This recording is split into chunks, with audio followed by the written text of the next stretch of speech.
All right, hey, what's up, guys? Coach Mac, Play Fast Football. I'm going to do a little video today now that we're getting further into the off-season clinic time and guys are out there going to different clinics and talking about different things and trying to figure out what you're going to run in the spring if you have spring ball coming up. I'm going to do a video today on my opinion of what RPOs are not.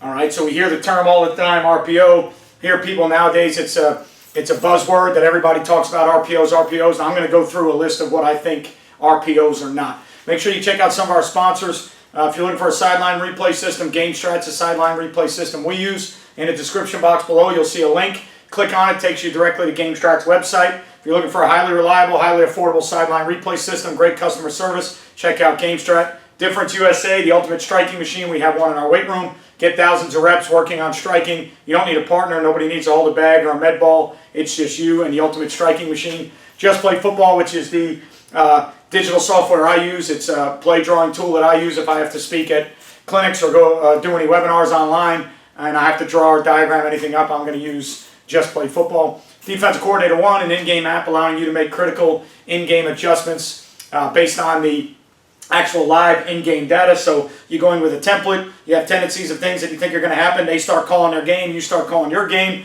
start charting what's actually going on, the calls you're making, put yourself in the right situation so you can take the guesswork out of in-game adjustments. Max One, which is an app that lets head coaches or any coach streamline communication, organization, scheduling, workouts, all into one platform so you can message your team day like today when we've got a ton of rain going on and possible heavy rain later. If anything has to change with practice, or if you're a baseball coach this time of year in Florida and anything had to change with practices or games, you can get those messages out to your team. You can have your workouts on there. If anybody goes, if they go away during the summer, you can still have the workouts there. They can pull it up on the app, make sure they know the workout that they need to do, and you can have some competition modes on there. So check out Max One app if you want to streamline organization, communication, schedules, messaging all into one app. And then Dome Hats is the headwear provider for Play Fast Football and the current high school that I'm at.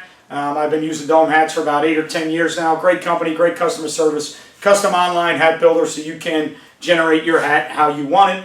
All right, every program, every coach has a story, every school has a story. Let Dome Hats help you tell your program story through your hat.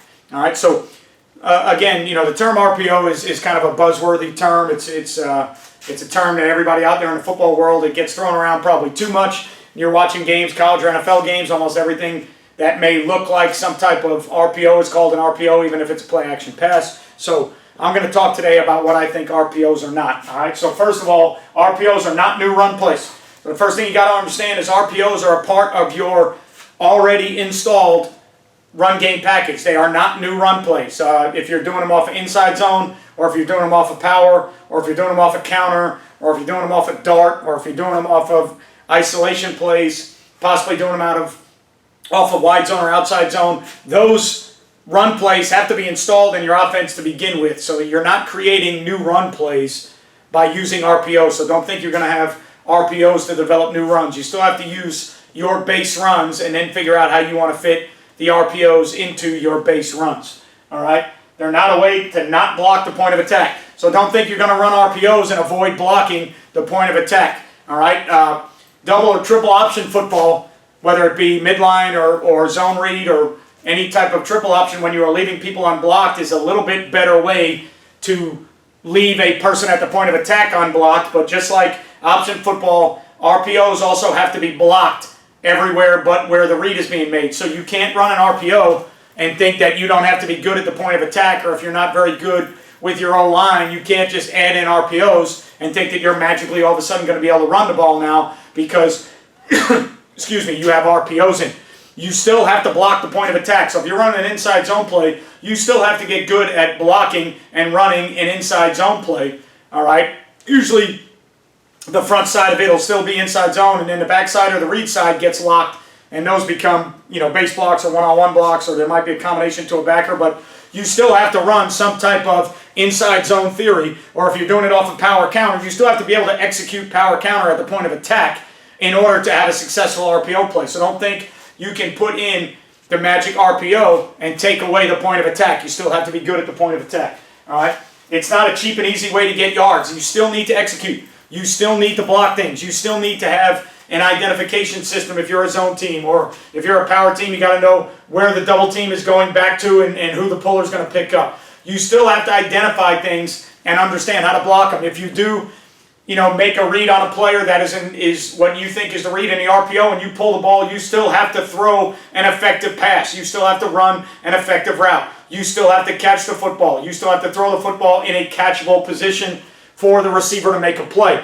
So don't think that you're going to install RPOs and get cheap and easy yards. They're not a way to come up with a play to say, hey, this play, because it's a RPO, is magically, automatically successful. That's not what it is. All right, you have to understand that you still have to get good at what you're doing, blocking, throwing, catching, to have good RPO plays. It's not a standalone system. All right, you can't say that you're an RPO football team. You have to have a base run scheme that you are going to RPO off of, and then you've got to be able to build some routes in, and possibly more than one-man routes, to where you've got to build some concepts in to throw the RPOs. So you're not going to hear anybody say we're an RPO system. RPOs go with any offensive system, but it's not a standalone system. You can plug them in to any offense that you run. I have RPO'd off of inside zone. I have RPO'd off of buck sweep. I have RPO'd off of power. You can do it off of any run probably that you can think of. You can RPO off of inside trap if you're a shotgun team. You can RPO off of any run that you think of, but it's not a standalone system where you're going to call yourself an RPO system. You're going to add RPOs into your already existing run and shoot, West Coast, wing tee, shotgun wing tee, flex bone, whatever it may be. You're going to add those into your existing offensive system. It's not going to become, all right, an automatic standalone by itself system. So don't confuse it as an offensive system, because it's not that. All right, and it's not an answer to everything. All right, don't think that RPO as this buzzword term is this magic bullet, face-melting offense that answers everything. That doesn't answer everything. There's certain fronts, and certain numbers in the box that run plays aren't going to be able to get blocked to. And then there's certain coverages that certain routes aren't going to be good against. So it's not an answer to everything. What it is it's an answer to some things that you need answers for. All right, so for instance, if you've got a six-man box and they have a seventh or an eighth defender that are overhang defenders that you are going to have a hard time blocking, the RPO will take care of the extra seventh or eighth defender, all right, along with built-in pre-snap access or gift throws. They will take care of the seventh and eighth defender, but you're still blocking six guys in the box. So you still have to execute a run scheme at the six guys in the box and be able to block the six guys in the box. The RPO theory just takes care of an extra run fitter, and it tries to build in a way to not have to block the extra run fitter by reading him. But it by no means does it answer every single look. All right, there's times where you get a seven-man box and you only have six blockers, where you're going to have to decide to do something different with the football, because every time you go to run the RPO, it's going to be a pull-throw read because you can't block all seven guys that are in the box. But if they're playing a coverage that a single side RPO is not conducive to, you're better off going to the other side pre-snap with a gift or an access throw and taking something that'll end up looking like a quick game throw, because the RPO is not conducive. The numbers that you have to block, the box numbers that they're giving you, are not conducive to a good play. So it's not an answer to everything. It's not a be-all, end-all magic bullet. You have to understand that RPOs are a great part of an offensive toolbox, and that's really all they are. Is they're part of your toolbox to have answers. So along with possibly reading a first-level player and optioning off a first-level player to make the defense play option-sound football, and then being able to read second- or third-level defenders to get extra guys from fitting the run so that you can block appropriate numbers in the box and take away the extra helmet, all right, from fitting or adding himself to the run. It's really just a part of your toolbox on offense to answer or to help answer some problems that are arising, but it doesn't answer everything.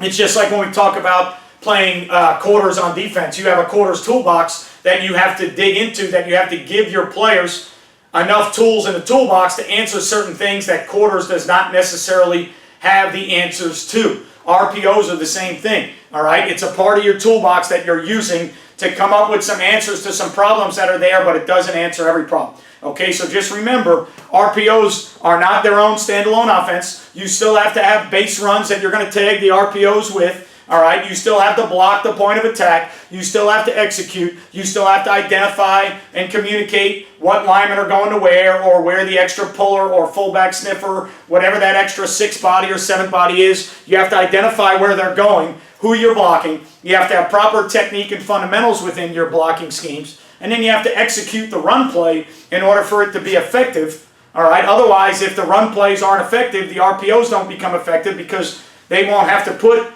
extra defenders in the box. They can play coverage and still stop the run with limited defenders because you can't execute in the run game.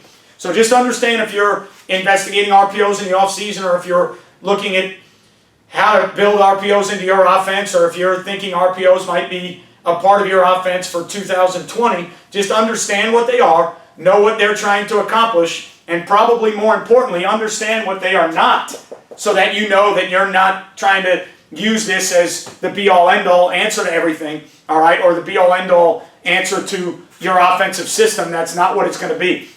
It's going to be a part of your offense. It's going to be a part of your toolbox to give you some answers to some things, but that is really all it's going to be. It's not going to be your entire offense. It's not going to be your offensive system. It's just going to be part of the answers. All right, so hopefully this video, if you're looking into RPOs or you want to run RPOs more, hopefully this video and some other videos I've done in the past will give you a more logical explanation into what RPOs really are and why RPOs are out there and why you would want to use them. All right, remember to click that subscribe button. Remember to turn the notification bell on so you ring that bell every time a video comes out. You'll get an alert knowing that a video came out. Remember to click thumbs up or thumbs down to let us know what you like or don't like. Remember to comment, interact with the videos, because then I try to answer all the comments and interactions in the message box that I can answer, because it lets me know what you want, what you like, what you need, what you want to hear, and occasionally I will do videos based on the comments in the comment section. All right, so hopefully this helps you guys out,